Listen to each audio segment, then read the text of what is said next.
याद रखें कि राम का नाम लेके तो सभी तिर गए, लेकिन जिसने खुद राम बनने की कोशिश की उसका पतन निश्चित है। रावण इस चीज़ का बहुत बड़ा उदाहरण है। मैडम, आज आप नलवा हल्के में आए हैं, लगातार गाँव उतारे हैं, बहुत कम समय रह गया है, क्या कुछ लोगों का फीडबैक, किस तरह समर्थन? देखो, बहुत अच्छा जनसमूह जहाँ पे भी जाते, यहाँ मेरा सिर्फ चाय का प्रोग्राम था, लेकिन सब ने मिलके गांव में जैसे पता चला सब मिलने आए, तो बहुत प्रेम प्यार और विश्वास जो है आज जनता का मिल रहा है इंडियन नेशनल लोकदल पार्टी को। तो मैं तो कल भी हम लोग उकलाना में थे, तो चाय का प्रोग्राम जलसे का समूह ले रहे हैं, तो ये बहुत अच्छी बात है और मान और सम्मान जितना मिले उतना लेना चाहिए। मैं बीजेपी और कांग्रेस की बात करूं, बीजेपी के तमाम बड़े नेता आए, चाहे मोदी की बात करें, अमित शाह, जेपी नड्डा और भी तमाम लोग, उनके साथ साथ कथावाचक भी वो कहीं की बुला रहे हैं, यानी कि धार्मिक तरीके से। वहीं कांग्रेस की बात करूँ, राहुल गांधी की रैली जो है वो चल रही है, प्रियंका गांधी का रोड शो है, कैसे देखते हैं कि लगातार बुला रहे हैं? देखिए, आज राजनीतिक तौर के ऊपर ये लोग सब बौखला गए हैं। अब आप ये सोचो कि राजनीतिक मंच के ऊपर अगर आप धर्मगुरु लेके आते हो तो फिर आप में ताकत कहाँ है? आपको ज़रूरत किस चीज़ की पड़ रही है कि धर्म के नाम पे आप राजनीति करना चाहते हो? अगर धर्म के नाम पे भी अगर ये राजनीति करना चाहते हैं तो आपको मैं एक बात बताऊं, राम मंदिर का उद्घाटन जब इन्होंने किया तो हमारे 4 मठाधीश हैं, चारों ने ही राम मंदिर से दूरी बनाई। क्यों बनाई? क्योंकि ये भगवान श्री राम को भी बेचने के लिए निकल चुके। आज हालात ऐसे हैं कि इन्होंने देश बेच दिया, देश बेचने के बाद भी इनको सब्र नहीं है, अब ये राम को बेचने निकले हैं। याद रखें कि राम का नाम लेके तो सभी तिर गए, लेकिन जिसने खुद राम बनने की कोशिश की उसका पतन निश्चित है। रावण इस चीज़ का बहुत बड़ा उदाहरण है। और अभी आप ये देखो, कांग्रेस पार्टी की जहाँ तक मैं बात करूँ, कांग्रेस पार्टी जो हरियाणा प्रदेश की कांग्रेस है, आज जो टिकटों के बंटवारे में कांग्रेस पार्टी के जो बड़े नेता उनको ये नहीं पता कि आपका अपना कौन है, पराया कौन है। आज भूपेंद्र सिंह जी हुड्डा ने कांग्रेस पार्टी को पूर्ण रूप से ख़त्म करने का काम किया है।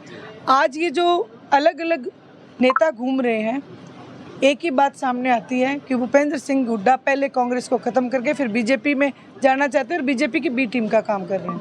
कांग्रेस का आपने जिक्र किया, कांग्रेस कह रही है कि अगर हमारी सरकार देश में बनती है तो वो 3 बड़ी गारंटियां बता रहे हैं। पहले कह रहे कि एमएसपी का कानून बना देंगे ताकि किसानों की फसल जो है वो एमएसपी पे खरीदी जाए। दूसरा वो कह रहे जो अग्निवीर योजना जो 4 साल की है, इसको खत्म करके पहले जैसी कर देंगे। तीसरा कहने को कह रहे कि 200-300 यूनिट बिजली वो खरीदेंगे।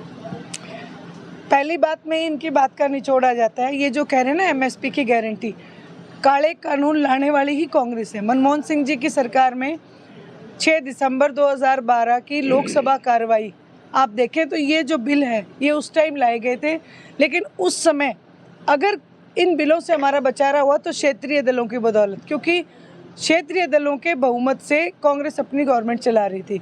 तो ये सब इनके झूठ के पुलिंद, ये जो बड़ी पार्टियां हैं जो दिल्ली की गद्दी की लड़ाई लड़ती है, ये हरियाणा प्रदेश को देख के कभी नीतियाँ नहीं बनाते, सिर्फ हरियाणा प्रदेश के लोगों को ठगने का काम करते हैं। क्योंकि आज हरियाणा की जनता इस बात को भली भांति समझ चुकी है कि 543 लोकसभा की सीटें हैं, उनमें से हरियाणा के पास 10 सीटें हैं। 10 सीटों को देख के दिल्ली की गद्दी पे कानून नहीं बनते।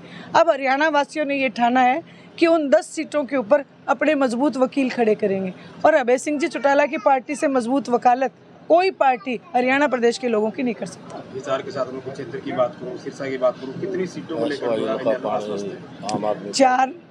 चार सीटों को लेकर पूर्ण रूप से आश्वस्त है। 4 से 5 सीटें इंडियन नेशनल लोकदल लेके आएगी, और बहुत अच्छा प्रदर्शन जो है इंडियन नेशनल लोकदल इस लोकसभा चुनाव में करेगी।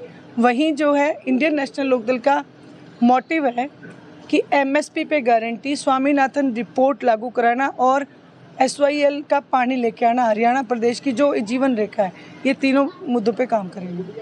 बात करें मैडम कि जिस तरह से परिवर्तन यात्रा निकाली गई थी, काफ़ी जो है लोगों का समर्थन मिला था, जो कार्यकर्ता है वो वापस जुड़े थे। अब लोकसभा चुनाव में किस तरह का असर जो है नज़र आ रहा है? उस तरह के ही लगातार जो है पार्टी में शामिल होते जा रहे हैं, क्या कह रहे हैं? बिल्कुल, जो जितने भी हरियाणा प्रदेश के किसान और कमेरा वर्ग है, आज सब इंडियन नेशनल लोकदल की तरफ रुख कर चुके हैं। क्योंकि आज अगर घूम फिर के कुछ भी देखें, लोग जब नज़र पसार के देखते हैं तो अभय सिंह जी चौटाला से मजबूत नेता उनको कहीं दिखता नहीं है। ये जो कांग्रेस पार्टी है, आप ये बताओ 13 महीने तक जब किसान और कमेरा वर्ग दिल्ली के बॉर्डर पे बैठा था? कौन से नेता उठ के जाके उनके पट्टी करके आया था? 32 एमएलए हैं, 32 में से एक एमएलए भी जाके किसी किसान के गांव पे मरहम नहीं लगाया।